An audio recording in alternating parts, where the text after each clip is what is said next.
என்னுடைய செயலும் சிந்தனையிலும் இந்த சமூகத்துக்கு பயனுள்ளதாக இருக்குன்னு நினைக்கிறவங்க மட்டும் இந்த மூவேந்தர் மீடியாவை சப்ஸ்கிரைப் பண்ணிவிட்டு பெல் ஐக்கான் ஆல் கொடுத்து வந்து ஃபாலோ பண்ணிக்கோங்க. மூவேந்தர் மீடியாவுக்கு உதவணும்னு நினைக்கிற உறவுகள் கீழே கொடுக்கப்பட்டுள்ள வாட்ஸ்அப் நம்பருக்கு தொடர்பு கொள்ளுங்கள். நன்றி. சிறப்பித்துக் கொண்டிருக்கக்கூடிய மாவட்ட தலைவர், மாநிலங்களவை நகர பொறுப்பாளர்கள், ஒன்றிய பொறுப்பாளர்கள் அனைவரையும் தேவேந்திர பண்பாட்டு கழகத்தின் சார்பாக வருக வருக அன்போடு வரவேற்கின்றோம். தொடர்ந்து ஐயாவினுடைய நினைவேந்தலுக்கு வருகை சிறப்பித்துக் கொண்டிருக்கக்கூடிய அம்மா மக்கள் முன்னேற்ற கழகத்தினுடைய தலைவர் மரியாதைக்குரிய ஐயா டிடிஆர் அவர்களையும் அவர்களோடு வருகை சிறப்பித்துக் கொண்டிருக்கக்கூடிய மாவட்ட, மாநில, ஒன்றிய, நகர கழக பொறுப்பாளர்கள் அனைவரையும் தேவேந்திர பண்பாட்டு கழக பரமக்குடி சார்பாக வருக வருகை அன்போடு வரவேற்கின்றோம்.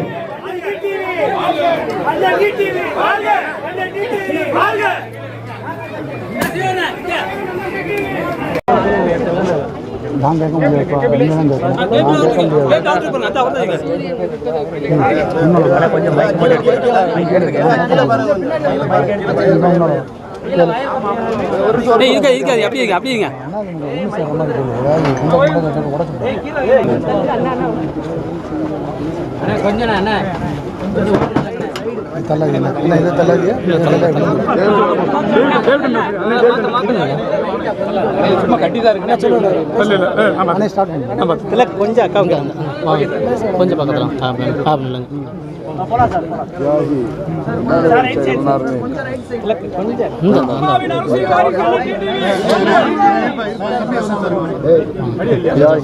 இம்மானுவேல் சேகரபாபுவின் 68வது நினைவு நாள் இன்றைக்கு. அவருக்கு அம்மா மக்கள் முன்னேற்ற கழகத்தின் சார்பில் நாங்கள் அனைவரும் இங்கே வருகை புரிந்து அவருக்கு அஞ்சலி செலுத்திவிட்டு செல்கிறோம். பிறகு எல்லாமே நிறைய இடத்துல பேசிட்டீங்க. இருந்தாலும் ஒரே ஒரு இது, பாமக சம்பந்தமாக அன்புமணி நீக்கப்பட்டது சம்பந்தமாக உட்கட்சி பூசலாக இருந்தாலுமே நீங்கள் அதை எப்படி பார்க்குறீங்க? பெரியவர் டாக்டர் ராமதாஸ் அவர்களும் அன்பு நண்பர் அன்புமணி ராமதாஸ் அவர்களும் ஒன்றாக இருந்து வன்னிய சமுதாய மக்களுக்காக அவர்கள் தொடர்ந்து பாடுபட வேண்டும் என்பதுதான் தனிப்பட்ட முறையிலும் அம்மா மக்கள் முன்னேற்ற கழகத்தின் சார்பிலும் நான் தெரிவித்தேன். சார், அதிமுக எந்த கருத்து வேறுபாடும் இல்ல, டிடிவி தினகரனோட எனக்கு எந்த கருத்து வேறுபாடும் இல்ல, ஓபிஎஸ் சந்தித்து பேச தயாருன்னு சொல்லி நயினா நாகேந்திரன் சொல்லியிருக்காரு. செங்கோட்டையன் அமித்ஷா சந்திச்சதுனால கூட்டணியில் எந்த பிரச்சனை இல்லைன்னு சொல்றாரு. இதை எப்படி பாக்குறீங்க? இப்போ பேசியிருக்காரு சரி. நயினா நாகேந்திரன் பழைய நண்பர், உங்களுக்கு தெரியும், 30 ஆண்டு கால நண்பர். எனக்கு அவருக்கு தனிப்பட்ட முறையில் எந்த பிரச்சனையும் இல்லை. நான் பல முறை கருத்து சொல்லிவிட்டேன். திரும்ப திரும்ப அதையே பேசி இல்லை, அவரு அதே தான் நல்ல இடத்துல தான் சொல்கிறாரு. நான் என்னெல்லாம் சொல்லணுமோ அதை நான் ஏற்கனவே சொல்லிவிட்டேன். திரும்ப திரும்ப அதை பேசி தேவையில்லாத என்ன சொல்றது, போர் அடிக்க வேணாம்னு நினைக்கிறேன். இப்போ நீங்கள் அறிவிச்சு 2-3 நாட்கள் ஆச்சு. டெல்லியிலிருந்து எது அழைப்பு வந்ததா, இல்லை அதுக்கு ஏதாவது சாத்தியம் தெரியுதா? இல்லை அழைப்பு வந்தால் உங்கள்கிட்ட சொல்லாமல் அப்படி போகிறேன். சார், இப்போ அதிமுக பிஜேபி கட்டுப்பாட்டில் போயிடுச்சு, அவங்க தான் சிதைக்கிறாங்க அப்படின்ற மாதிரி உதயநிதி இப்போ விசிக தலைவர் கூட தொடர்ச்சியாக பேசுகிறாங்க. நம்ம திருமாவளவன் அவர்கள் கொள்கை ரீதியான நிலைப்பாட்டில் அவர்கள் நாங்கள் பிஜேபியோடு செல்லக்கூடாது என்று எப்பொழுதும் வலியுறுத்தி வருவார். நேற்றைக்கு என்று நினைக்கிற துணை முதல்வர் உதயநிதி ஸ்டாலின் அவர்கள் பழனிசாமி தான் தொடர்ந்து அதிமுகவின் பொதுச்செயலாளராக நீடிக்க வேண்டும். அவர் நீண்ட நாள் நல்ல உடல் நலத்தோடு இருந்து அவர் தான் எதிர்கட்சி தலைவராகவும் நீடிக்க வேண்டும் சொல்றதுல அது என்ன ஒரு உண்மை சொல்றது. அவர் நீங்கள் ஏதோ பார்க்குறப்ப அவர் பஞ்ச புகழ்ச்சியா இல்லை ஸ்லேடையா பழனிசாமியை தாக்கி பேசுவதாக நீங்கள் நினைக்கலாம். அவர் என்ன ஒரு ரகசியத்தை சொல்கிறாருன்னா, எங்களுக்கு அது சுலபம் அப்படிங்கிறார். என்ன சுலபம்னா, 19 தேர்தலப்போ யார் பொதுச் செயலாளர், யார் கையில் அம்மாவுடைய கட்சி இருந்துச்சு, பழனிசாமி. இரட்டை இலை இருந்தும் படுதோல்வி அடைந்தது. ஆட்சி அதிகாரம் இருந்தும் 21 தேர்தலிலும் ஆளும் கட்சியாக ஆட்சி அதிகாரம், கூட்டணி பலம், பல கட்சிகள் கூட்டணியோடு இரட்டை இலை சின்னத்தோடு பணபலத்தோடு போராடிய போதும் திமுக தான் வெற்றி பெற்றது. 24 பாராளுமன்ற தேர்தல் அதான் நிறைவேற்றது. பழனிசாமி கையில் 2017 நவம்பர் 23ஆம் தேதி தேர்தல் ஆணையம் இரட்டைலையை கொடுத்து அதிமுக என்கிற கட்சி பெயரை அவர்தான் பயன்படுத்தினார் என்று சொன்னதிலிருந்து தொடர்ந்து நடந்த ஆர்கே நகர் தேர்தலில் அம்மாவின் தொகுதியில் துரதிருஷ்டவசமாக நான் அம்மாவின் கட்சியை எதிர்த்து போட்டியிட்டு அம்மாவிற்கு அடுத்ததாக அங்கே சட்டமன்ற உறுப்பினராக சுயேட்சையாக என்னை வெற்றி பெற செய்தார்கள். அப்பொழுதும் பழனிசாமி தலைமையிலான அதிமுக கூட்டணிக்கு தோல்வி, அல்ல அந்த கட்சிக்கு தோல்வி. 2019 பாராளுமன்ற தேர்தலிலும் தோல்வி, 21 சட்டமன்ற பொதுத் தேர்தலிலும் தோல்வி, 24 பாராளுமன்ற பொதுத் தேர்தலிலும் தோல்வி. அதனால தான் திரு உதயநிதி ஸ்டாலின் சொல்கிறாரு அவர் தான் இருக்கணும், எங்களுக்கு ஸ்லோபங்கிறார். பழனிசாமி இருக்கிற வரை நாங்கள் எளிதாக வென்று விடுவோம்னு அவர் சூசகமாக சொல்கிறார். அதை புரிந்து கொள்ள வேண்டியவர்கள் அனைவரும் புரிந்து கொள்ள வேண்டும். அது தெரிந்ததால் தான் அம்மா மக்கள் முன்னேற்ற கழகம் இன்றைக்கு வெளியிலே வந்து எங்கள் வழியிலே செல்கிறோம். இந்த தேர்தலில் அம்மா மக்கள் முன்னேற்ற கழகம் உறுதியாக வெற்றி முத்திரை பதிக்கும். நாங்கள் இடம்பெறுகின்ற கூட்டணி தான் ஆட்சி அமைக்கும் என்பதையும் உறுதியாக சொல்கிறேன். ஏதோ ஆணவத்தில் அகங்காரத்தில் சில பேர் பேசுகிற உறுதியாக சொல்கிறேன். சார் ஆயிரக்கணக்கில் அதிமுகலேருந்து விலகுறாங்க. இப்போ ஒரு சில அமைச்சர்களும் கூட அதிமுகலேருந்து போய் வெளியே வர்றதுக்குண்டான சாத்தியக்கூறுன்னு சொல்கிறாங்க. நிர்வாகிகள் தொடர்ச்சியாக வெளியேறதை நம்ம எப்படி பார்க்கணும்? இன்னொன்று சொல்லுவேங்க, அம்மாவளின் தொண்டையாக ஒன்று சொல்வது, அங்கு உள்ளவர்கள் இன்னும் தூங்கி கொண்டிருந்தால் 26 சட்டமன்ற பொதுத் தேர்தல் அவர்கள் தோல்விக்கு பிறகு நாங்கள் தான் அவர்களை வந்து கை கொடுக்க வேண்டும். இதுதான் யதார்த்தம், இதுதான் உண்மை. அதனால் அங்கு உள்ளவர்கள் யாரும் எங்களை தவறாக எடுத்துக்கொள்ள வேண்டாம் என்று இன்றைக்கு உங்கள் மூலம் தெரிவித்துக் கொள்கிறேன். சார், நீங்க வந்து நடிகர் விஜயோட கூட்டணி வைக்க போறதா சொல்றாங்களே சார்? இல்ல, யூகங்களுக்கெல்லாம் பதில் சொல்ல வேணாம்.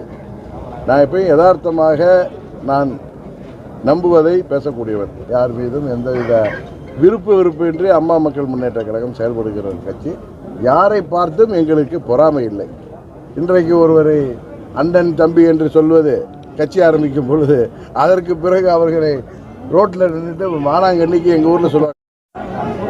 விமர்சிப்பவர்களுக்கு பதில் விமர்சனம் சொல்லுவோம். மற்றபடி யாரை பார்த்தும் எங்களுக்கு பொறாமை கிடையாது.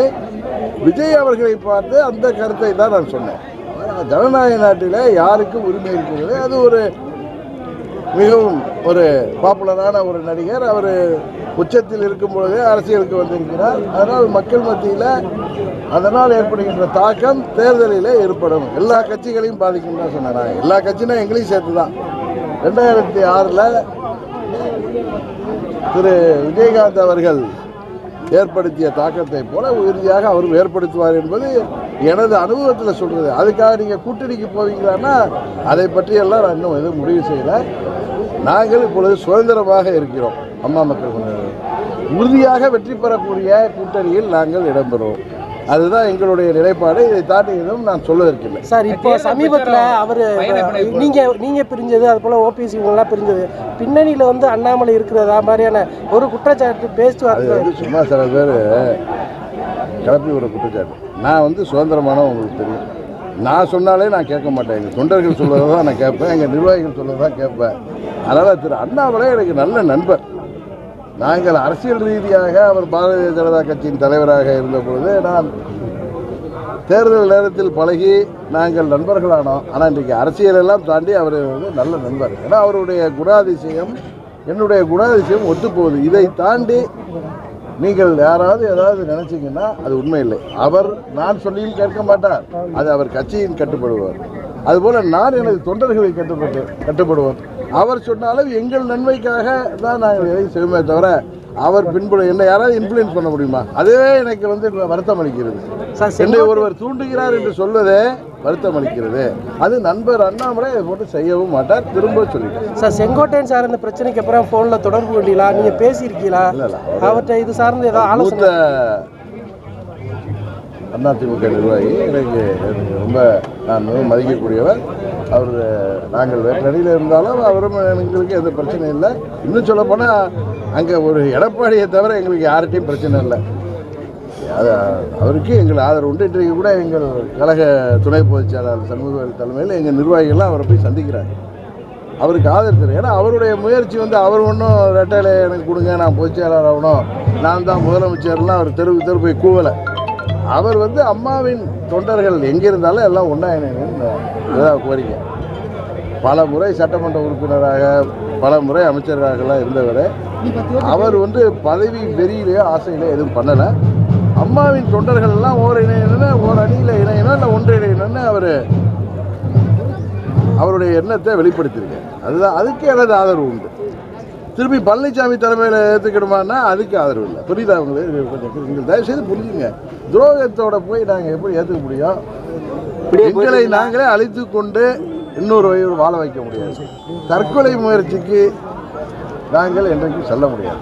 இப்படியே போயிட்டு இருந்துச்சுன்னா அதிமுகவோட நிலைப்பாடு என்னவா இருக்கு? இருபெரும் தலைவர்கள் ஆண்ட கட்சி அது. இப்படியே போயிட்டு இருந்துச்சுன்னா ரெட்டலையோட நான் உடனே அவர் உதயநிதி ஸ்டாலின் சப்போர்ட் பண்ணல, உடனே திமுகவுக்கு கூட்டணிக்கு போகிறேன்னு நினைக்காதீங்க.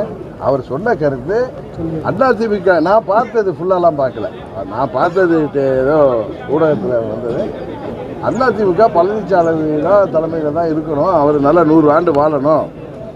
அவருக்கு பழனிசாமி தலைமையில் அதிமுக இருந்தால் தான், இரட்டையிலை அவர் கையில் பிடித்து கொண்டு தெரிந்தால்தான் நாங்கள் சுலபமாக வெற்றி பெற முடியும் என்று சொல்கிறார்.